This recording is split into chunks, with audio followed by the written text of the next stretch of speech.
வீட்லேயே பாலாடையிலேருந்து எப்படி நெய் எடுக்கிறதுன்னு கற்றுக்கிட்டிங்கன்னா இனிமேல் கடைகளில் நெய்யே வாங்க மாட்டீங்க. வீட்டுக்கு தாராளமாக போதுமானதாக இருக்கும். வாங்க எப்படி செய்யலான்னு பார்க்கலாம். பாலாடையிலேருந்து எடுக்கிறதே 2 மெத்தடில் இருக்குது. இது ஃபஸ்ட்டு மெத்தட். நம்ம தினம் தயிர் போடுவோம் இல்லையா, அது மேலே கலெக்ட் ஆகும் பாருங்கள். உங்களுக்கு தனியாக ஒரு லேயர் தெரியும். இதை கலெக்ட் பண்ணி ஒரு பாக்ஸில் போட்டு வச்சுக்கோங்க.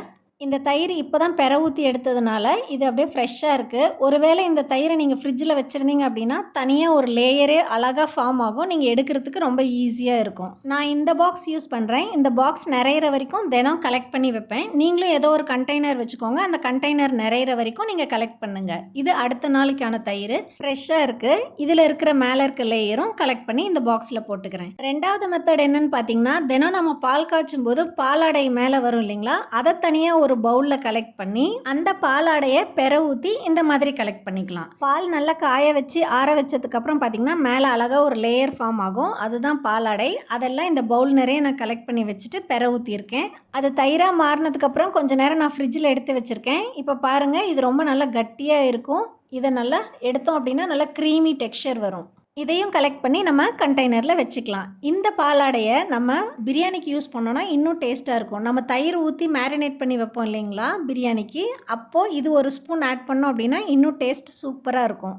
அவ்வளோதான், இந்த பாக்ஸ் நிறைஞ்சிருச்சு. நம்ம வெண்ணெய் எடுத்து நெய் எடுக்க ஆரம்பிச்சிடலாம். இது பசும்பால்னால மஞ்சள் கலரில் இருக்குது. இது நம்ம நெய் எடுத்தாலும் நல்லா மஞ்சள் கலரில் தான் வரும். இதுவே எருமைப்பாலாக இருந்தது அப்படின்னா இது நல்லா வெள்ளையாக இருக்கும். தயிரும் சரி நெய்யும் ஒரு டிஃப்ரெண்ட் கலரில் இருக்கும். நான் ஒரு 1 வீக் கலெக்ட் பண்ணனாவே எனக்கு இந்த பாக்ஸ் நிறைஞ்சிரும். ஒரு 1 வீக் வரைக்கும் கலெக்ட் பண்ணுங்கள். அதுக்கு மேலே வேண்டாம், ரொம்ப ஒரு மாதிரி ஸ்மெல் வர மாதிரி ஆகிடும். 1 வீக்கு கரெக்டாக இருக்கும். இந்த பாலாடையிலேருந்து இப்போ வெண்ணெய் எடுக்க போகிறோம். இந்த வெண்ணெய் எடுக்கிறதுக்கு முன்னாடி இந்த பாக்ஸை ஒரு 10 மினிட்ஸ் முன்னாடியே வெளியே எடுத்து வச்சுருங்க. அதுக்கப்புறமா இதில் கொஞ்சம் கொஞ்சமாக மிக்சர் ஜாரில் ஆட் பண்ணிக்கோங்க. நிறைய ஆட் பண்ண வேணாம். அதில் ஒரு பாதி ஜாருக்கு கம்மியாகவே ஆட் பண்ணிக்கோங்க. ஒரு 10 மினிட்ஸ் முன்னாடியே எடுத்து வச்சதுனால தான் இப்போ பாருங்கள் கொஞ்சம் ஈஸியாக இருக்குது, க்ரீமியாக இருக்குது. அப்படி இல்லைன்னா கொஞ்சம் கட்டியாக இருக்க மாதிரி இருக்கும். அந்த பிளேடெல்லாம் சுற்றுறதுக்கு கொஞ்சம் டிஃபிகல்ட்டாக இருக்கும். இது கூட சில்லுன்னு இருக்க வாட்டர் கொஞ்சமாக ஆட் பண்ணிக்கோங்க. நான் 2 விதமான வாட்டர் ஆட் பண்ண போகிறேன். இப்போது கொஞ்சம் சில்னஸ் கம்மியாக இருக்கிறது தான் ஆட் பண்ணியிருக்கேன் உங்களுக்கு காமிக்கிறதுக்காக. சில்லுன்னு இருந்தால் எப்படி இருக்கும், கொஞ்சம் சில்னஸ் குறைஞ்சது அப்படின்னா எப்படி இருக்கும்னு காமிக்கிறதுக்காக. நம்ம ஊற்றின தண்ணியெல்லாம் அந்த பாலாடையோடு மிக்ஸ் ஆகி நல்லா க்ரீமி டெக்ஸ்சர் வந்துருச்சு. இப்போ திரும்பவும் தண்ணி கொஞ்சமாக ஆட் பண்ணுறோம். திரும்பவும் அதே மாதிரி மிக்ஸ் பண்ணி கொஞ்சம் கொஞ்சமாக தான் ஆட் பண்ணணும், நிறைய ஆட் பண்ணக்கூடாது. ஆல்மோஸ்ட் ரெடி ஆயிடுச்சு. திரும்பவும் தண்ணி கொஞ்சமாக விட்டு இந்த மாதிரி மிக்சியை சுத்த விடுங்க. இப்படி விட்டு விட்டு பண்ணும்போது பார்த்தீங்க அப்படின்னா நல்லா வெண்ணெய் தனியாக வந்துடும். இப்போ மேலே மிக்சியில் பார்த்தீங்கன்னாவே உங்களுக்கு டிஃப்ரென்ஸ் தெரியும். அந்த க்ரீமினஸ் போயிட்டு கொஞ்சம் தனியாக தண்ணியாட்டம் இருக்குது பார்த்தீங்களா.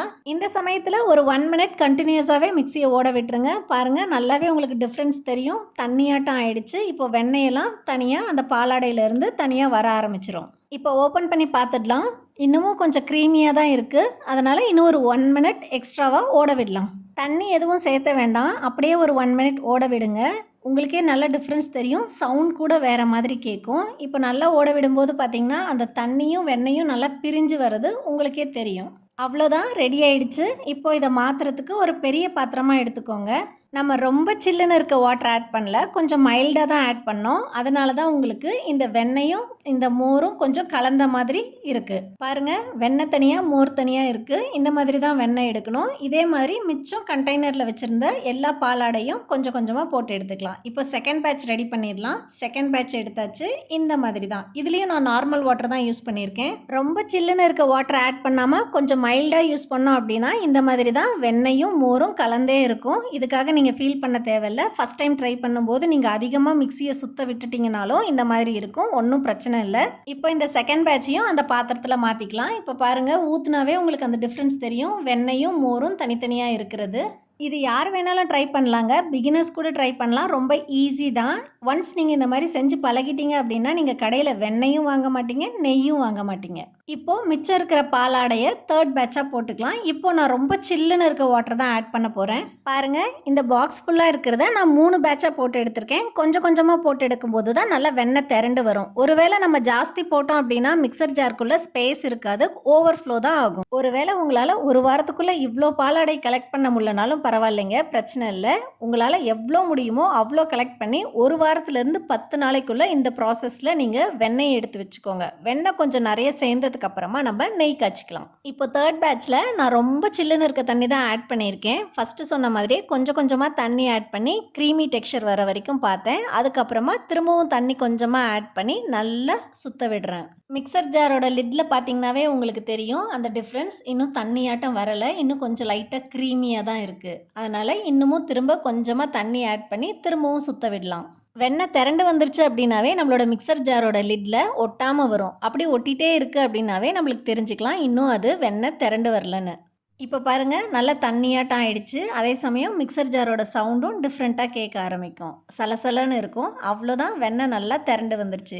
இப்போ நம்ம மிக்ஸியை ஆஃப் பண்ணிவிட்டு ஓப்பன் பண்ணி நம்ம வெண்ணெயை கலெக்ட் பண்ணிக்கலாம். நம்ம ரொம்ப சில்லுன்னு இருக்க வாட்டர் ஆட் பண்ணதுனால தான் இந்த வெண்ணெய் தனியாக இருக்குது, தெரியுதுங்களா? ஃபஸ்ட்டு ஆட் பண்ணும்போது நல்லா கலந்து இருந்தது, இப்போ தனியாக கலெக்ட் பண்ணுற மாதிரி இருக்குது. இதுதான் வார்ம் வாட்டருக்கும் சில் வாட்டருக்கும் உள்ள டிஃப்ரென்ஸ். நல்லா சில்லுன்னு இருக்க வாட்டர் ஆட் பண்ணோம் அப்படின்னாவே நமக்கு வேலை ஈஸிங்க. இந்த மாதிரி வெண்ணெய் தனியாகவே வந்துடும். வெண்ணெய் எடுக்க போகிறீங்க அப்படின்னாவே முன்கூட்டியே நீங்கள் பாட்டிலில் கொஞ்சம் தண்ணி வச்சுருங்க ஃப்ரிட்ஜில்.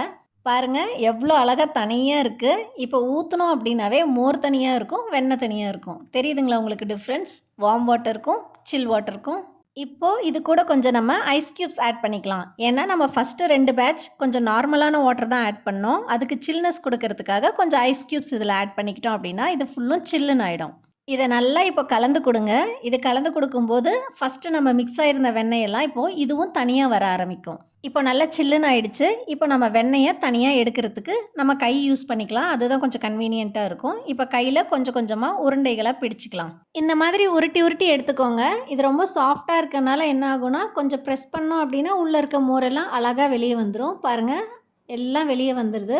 இதே மாதிரி மிச்சம் இருக்கிறது எல்லாத்தையும் உருட்டி எடுத்துக்கலாம். சில்லுன்னு இருக்கனால நம்ம ப்ரெஸ் பண்ணோம் அப்படின்னா அது உருண்டைகளாக தான் வரும், நம்ம கையிலெல்லாம் ஒட்டாது. மிச்சம் இருக்கிறதையும் இதே மாதிரியே குட்டி குட்டியாக உருட்டி எடுத்துக்கோங்க.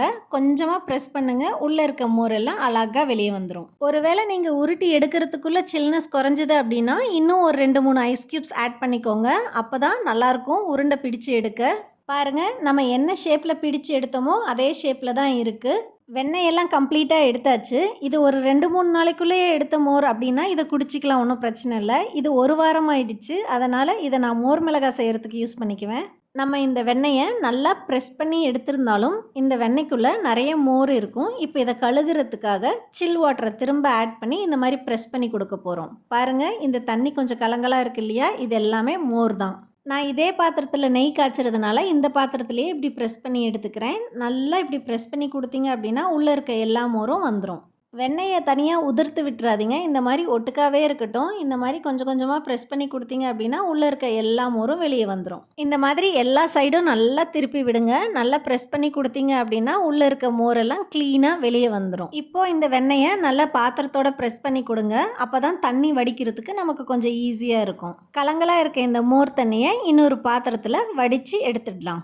பாத்திரத்திலேயே ஒட்டி விட்டதுனால இந்த தண்ணி மட்டும்தான் வெளியே வரும். வெண்ணெய் அப்படியே அந்த பாத்திரத்தோட நல்லா ஒட்டி இருக்கும். எவ்வளோ கலங்கலாக இருக்குது பாருங்கள். இப்போ இதை இன்னொரு தடவை நல்லா கழுவி எடுத்துடலாம். திரும்ப சில் வாட்டர் ஆட் பண்ணிக்கோங்க. திரும்பவும் அதே மாதிரியே நல்லா சொலட்டி விடுங்க. எல்லா சைடும் திருப்பி திருப்பி திருப்பி நல்லா ப்ரெஸ் பண்ணி கொடுங்க. திரும்ப வடிக்கிற சமயத்தில் பாத்திரத்தோட அந்த வெண்ணெயை நல்லா ஒட்டி விடுங்க.